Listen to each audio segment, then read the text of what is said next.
This is Democracy Now!, democracynow.org. I'm Amy Goodman in New York, joined by Democracy Now!'s Juan Gonzalez in Chicago. Hi, Juan. Hi, Amy, and welcome to all of our listeners and viewers across the country and around the world. Israel targeted senior Hamas leadership in Qatar yesterday, launching a military strike on Doha. Hamas says its top leaders there were considering a U.S. proposal for a Gaza ceasefire. Though they survived the strike, 5 lower-ranking members died in the attack. A Qatari security staffer was also killed. Israeli Prime Minister Benjamin Netanyahu spoke yesterday after the attack.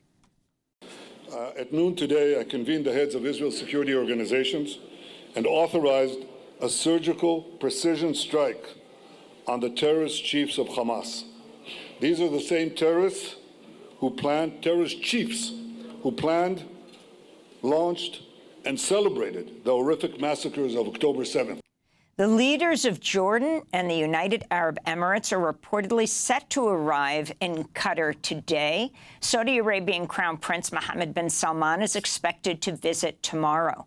Meanwhile, the families of the remaining Israeli hostages held in Gaza say they fear for the fate of their loved ones. Einav Zangar, the mother of Israeli hostage Matan, condemned Netanyahu for the attack on Qatar. I am trembling with fear. I am trembling with fear. It could be that at this very moment, Prime Minister Benjamin Netanyahu has essentially sentenced my Matan to death. Anyone who deliberately chooses to endanger my child's life is murdering him. Why does the Prime Minister insist on blowing up every small chance for a deal? Why? World leaders condemned the strike, including France, Germany, Britain, the European Union. Germany's chancellor called Israel's attack on Qatar unacceptable, adding, quote, "The war must not spread to the entire region," unquote. China and Russia have also denounced the attack. The White House said it warned Qatar just prior to the attack, but Qatar said it only received notice from the U.S. as the capital was being hit by Israeli strikes. On social media, Trump wrote, quote, "I view Qatar as a strong ally and friend of the U.S. and feel very badly about the location of the attack." Trump spoke yesterday. I'm not thrilled about the whole situation. It's not a good situation. But I will say this, we want the hostages back, but we are not thrilled about the way that went down today. Qatari Prime Minister Sheikh Mohammed bin Abdulrahman Al Thani said yesterday Qatar's mediation efforts were central to its identity and that the Israeli attack will not deter its diplomatic role. The Israeli attack that took place today on Qatari soil, we cannot call it anything other than state terrorism practiced by someone like Netanyahu in the context of these systematic policies and his ongoing attempts that have destabilized regional security and stability. It's simply a clear message to the region as a whole. For more, we're joined by Jeremy Scahill, co-founder of Dropsite News. His latest piece is an exclusive headlined, "The 100-Word Ceasefire Proposal Trump Sent Hamas." Jeremy's a former senior reporter and correspondent at The Intercept. Jeremy, welcome back to Democracy Now! If you can just first respond to Israel bombing Qatar, trying to assassinate the Hamas leadership, which apparently it did not succeed in doing. Well, first of all, Amy, let's remember that Qatar houses U.S. Central Command and is part of this security umbrella that Donald Trump spoke about, including recently when he made his trip around these Gulf countries. So the idea that the United States was just informed of this at the last minute, Trump said, oh, the U.S. military informed him, and then he scrambled to try to let Qatar know. And he said, my special envoy, Steve Witkoff, I told him to call Qatar, but oops, he did it too late and the bombing had already happened. That's not a believable narrative at all. And in fact, what we've seen over the past couple of weeks is Donald Trump making very thinly veiled threats against the Hamas leadership, directly mentioning them and saying that nasty things are going to happen to them if they don't accept his ultimatum, which essentially boiled down to a surrender agreement where Hamas was being asked to hand over all of the Israeli captives. There are roughly 20 of them believed to be still alive, and then another 30 or so who are deceased. And Trump has been saying that some nasty things are going to happen to the Hamas leadership if they don't do this. But I think it's important to back up, because the context of the lead up to this over the past year is almost never mentioned in Western media. It's as though history begins each time the U.S. or Israel make an ultimatum, and those ultimatums are aimed at trying to blame Hamas for a continuation of this war of extermination against the Palestinians. Last summer, in July of 2024, the United States was engaged in negotiations with Hamas. Hamas on July 2nd accepted a ceasefire deal. This is in 2024, the summer of 2024, that they were told that the United States had signed off on, and that if Hamas agreed to certain amendments, that Israel was going to be on board. And in the midst of those discussions, Israel assassinated Ismail Haniyeh, who was actually the last democratically elected prime minister of Palestine, not just of Gaza, and he was Hamas's political leader and its chief negotiator, and they assassinated him. And then nothing happened with the ceasefire until Donald Trump was running for election, and he and Joe Biden then endorsed a ceasefire that, by all accounts, Trump sort of pushed through with Netanyahu, that went into effect in January. Israel blew up that deal on March 2nd, unilaterally exited it, imposed a full spectrum siege on Gaza, barring any food, medicine, or other life essentials from entering the Gaza Strip. On March 18th, it then resumed its genocidal campaign of terror bombings against Gaza that have endured to this moment. Then, a couple of months ago, Steve Witkoff, the special envoy, and Benjamin Netanyahu said that Hamas must accept what they called the Witkoff framework, which was a 13-point plan for a 2-month ceasefire during which half of the living Israeli captives would have been released, and there would have been negotiations on ending the war. It was a very difficult framework for Hamas because it came very close to crossing some of the red lines that Hamas had defined, that it felt that if it agreed to these terms, it would effectively amount to a surrender of the Palestinian cause of liberation. But on August 18th, just over 3 weeks ago, Hamas formally agreed to what mediators said was 98% of the terms that had been demanded by Netanyahu and Trump. Israel did not respond to that in any formal way.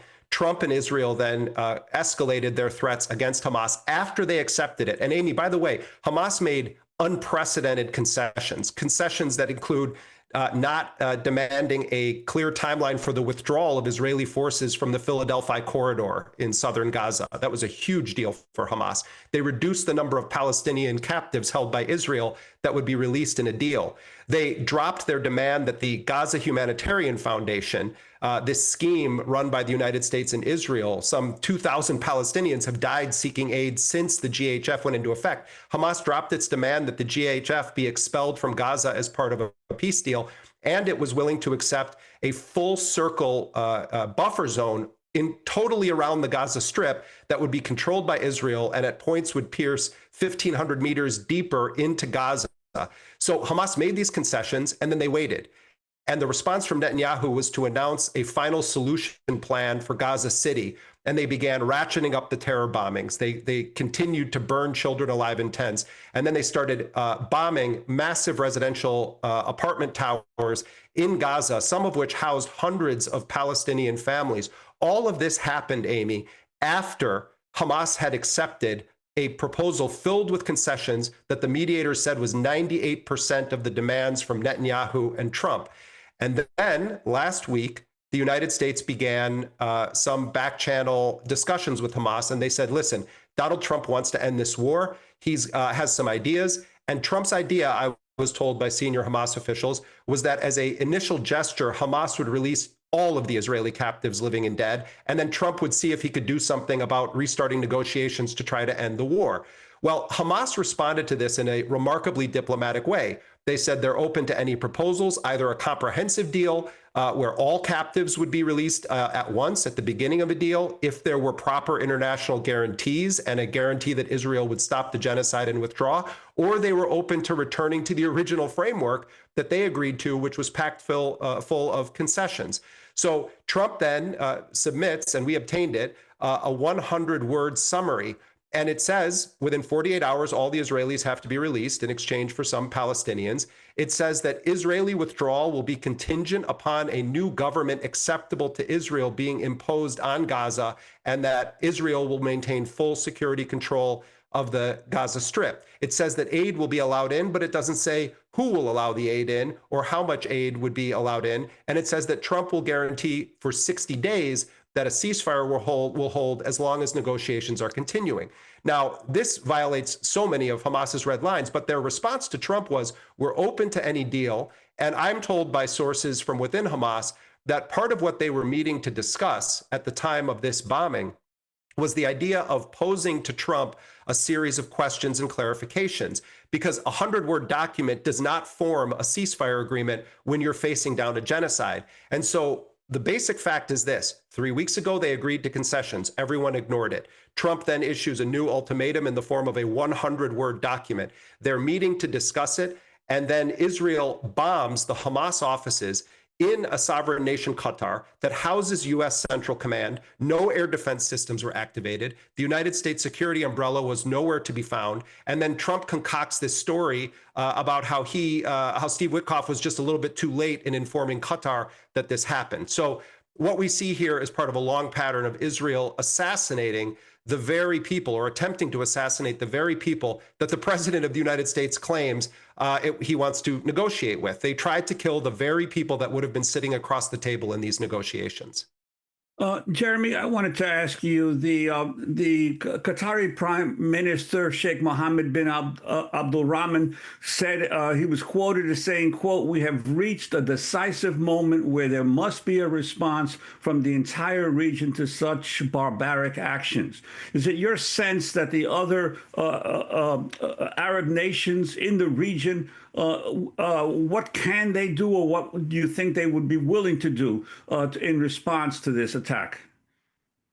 Remember, Juan, that in Trump's first term, he made a big deal about the so-called Abraham Accords. And, the first country and the primary country to accept it was the United Arab Emirates, which many people in the Arab world, and certainly Palestinians, view as essentially a self-declared suburb of Israel for all practical purposes on this issue. And we've watched as Netanyahu has expanded these wars, Gaza, the West Bank, Syria, Lebanon, Yemen, Iran, now Qatar, and they've done nothing. There's been no response other than strongly worded statements from any Arab country. And so while they're all saying now the threshold has been crossed, what are they going to do? Are they going to militarily strike Israel? We've watched Palestinians burned alive for 2 years, and not a single Arab country except Yemen has stood up to do anything about it or taken any risks. And almost the entire Yemeni cabinet was assassinated recently by Israel because of the fact that they were the only ones in the world, in addition to Iran, in terms of nation states, that stood up to them. So, anything short of these Arab countries saying, this is a genocidal regime that is operating with impunity backed by the United States, anything short of a military confrontation is worthless. Israel doesn't care anymore about these normalization agreements. You know why? Because they have shown the entire world that they can do whatever they want and no country is going to stand up to them. They have the huge world bully behind them in the form of the United States. They are a nuclear armed power. They're running a scorched earth bombing campaign, and they're trying to wipe the Palestinians off the map. So, I hope I'm wrong. I hope that we see some kind of confrontation of this genocidal serial killer masquerading as a nation state that is modern Israel. But I doubt it, because history shows that they are just sitting on their hands and saying, here's a strongly worded statement. And you mentioned the history of the past couple of years in terms of Israel attempting to kill Palestinian leaders, but this is a decades-long policy of constantly trying to decapitate the leadership of a Palestinian resistance. And you would think by this time the Israelis would recognize that this policy doesn't work because it only helps to foment more resistance among the people. I mean, it is absolutely clear from 76 years of history and looking at what I think can objectively be called the steadfastness of the Palestinian people, that you can kill the leaders. You can't kill the ideas. You can't kill the struggle. So if there isn't a Hamas, if somehow Hamas ceases to exist as a political entity and a resistance movement, other Palestinians are going to pick up the mantle and run with it. And one of the reasons why Hamas negotiators, and by the way, it's not just Hamas, many Palestinian factions are now involved with these negotiations, including some that are critical of Hamas or some that don't even have armed wings. They all are unified in saying we will not give up our right to bear arms. They cite international conventions and basic ethics and morality that an occupied people have a right to resist.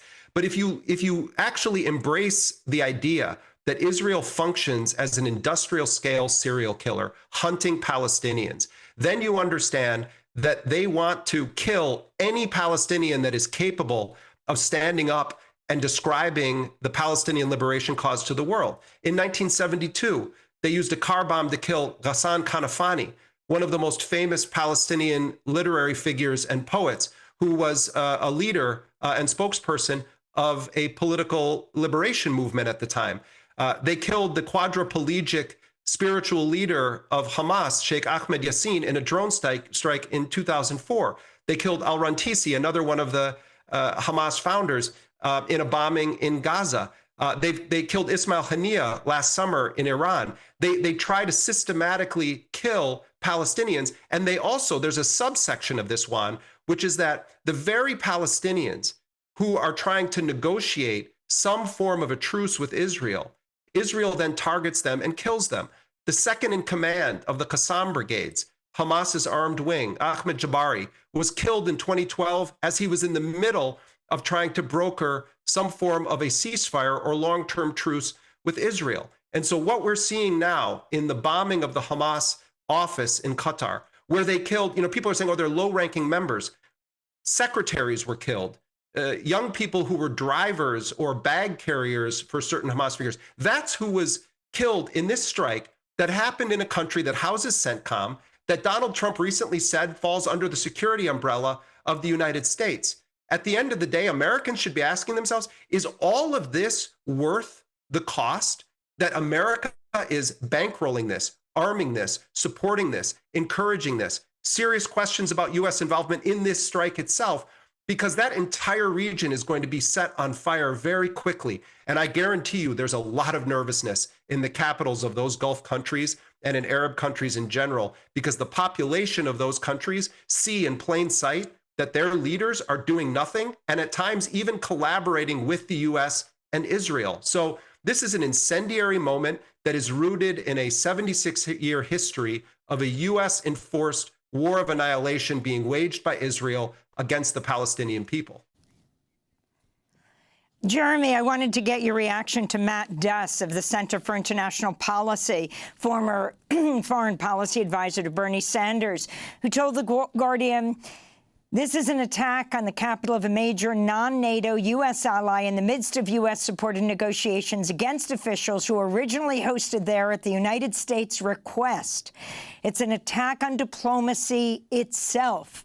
Of course, Qatar says they're going to continue to be a mediator. The significance of, as you write, the 100-word ceasefire that Trump put forward, and the idea, and this happened before also, that as they gather to consider what the U.S. sent, Israel tries to blow them up. What this means for the future of diplomacy as world leaders from the Gulf to Europe condemn what has just taken place. And also, by the way, how much of this do you think is motivated by Netanyahu, the prime minister, being on trial for corruption? And as these things happen, it takes him out of the trial. Well, to take on the first part of it, let's remember that the recent track record that is out in the open of Donald Trump. The United States claimed to be in good faith negotiations with Iran over its nuclear program and trying to reset the U.S.-Iranian relationship. And Trump then openly declared that this was effectively a covert operation, a cover operation to catch the Iranians off guard. And the United States and the Israelis then did sustained bombing for 12 days against Iran.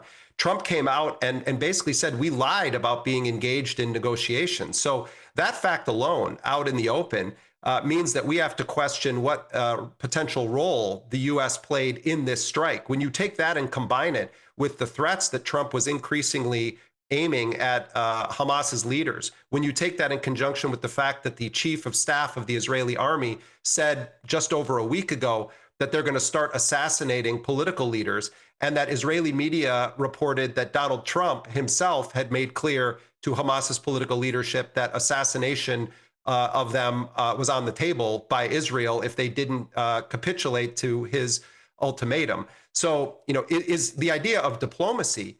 There is no diplomacy in these cases with Donald Trump. He uses something that should be a very sacred process because it requires trust on both sides. And he's used it in a covert operation to bomb Iran. And now he has allowed, and I say allowed because the United States could have easily shot down those munitions from Israel from the capacity that it is placed in Qatar. To allow this kind of attack to happen in the borders of a country that the U.S. itself asked to host Hamas negotiators so that they could have this process means that the U.S. Can't be trusted at all. Now, most people wouldn't trust the U.S. in general who know history, but even on the issue of we're engaging in negotiations, it's now used as a covert operation. Now, as to the second part of it with Netanyahu's domestic political situation, yes, Netanyahu is facing trouble. But if you actually look at the political reality, more than 80% of Israelis right now in recent public polls, Jewish Israelis that is, support the program in Gaza.